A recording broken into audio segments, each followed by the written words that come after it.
look at this whoop section right here, and you got Eli coming in here, what you see is somebody who like look at their head and look at their bodies.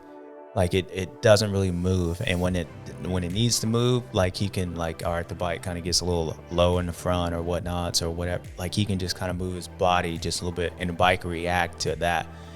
And the same thing with Dylan, like even he gets farther back than Eli, but like every whoop that he hit, it doesn't have like a instant like feedback spring feeling to it. So when you watch Adams jumping, but when you watch Anderson, see, he's already kind of gotten a little like loose, but look how there's so much more movement in his arms and his shoulders. Like he has to get super far back. Look at the way his legs are.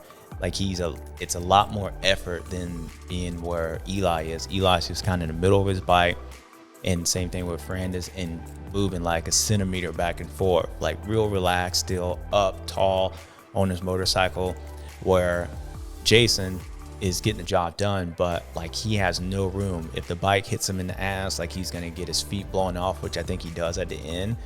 And I think since he's so far back trying to keep his bike like weighted down, it takes his leverage away from him. So any wrongdoing, the bike hits him in the butt, like his feet's gonna come off. The thing happens in the front, now he has to move so far up. I think what you're watching with Eli and with Dylan is that they're so centered that it just makes any kind of movement one way or the other, like, okay, I'm just gonna move back, fix that. They're able to react really easily to be able to fix anything that happens with the motorcycle. And with these other guys, you see that to get their bike to work, sometimes they have to get so far back in the rear, which puts them all in on the way back, they're lean, and then which makes it, again, you get your feet blown off. You see with number 7 Plessinger, like he gets it going, and then that bike gets low, it hits him in the butt, and he's on for the ride. And Eli and those guys, they're able to do this consistency in and out every single lap, where it's a lot more relaxing, and they don't have to put themselves in an awkward position where they're all in trying to get the bike to stay low, and it just makes it easy to ride. And that's what I see around the whole racetrack. When I watch Eli, it ain't because I'm watching him and saying, damn, he's fast. It's how that whoop section where we just shot right there is what I'm seeing. He's real relaxed on the motorcycle. Like he's super centered on the motorcycle.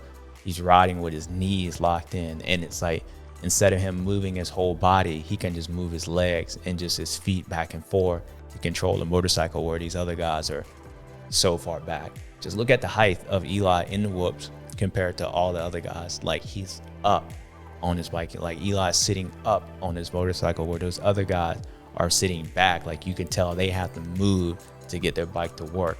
And imagine doing that 20 minutes in the Supercross. That's a lot of effort, and that's why you saw time gaps at the end of the race. Like that's all where that comes from right there, lap in, lap out. And that's why you see some guys like Savacci and these other guys decided to jump through the whoops, because the bike maybe necessarily ain't working as good, and it's so much easier to jump on there, and it saves a lot of energy, but it might not necessarily be the fastest.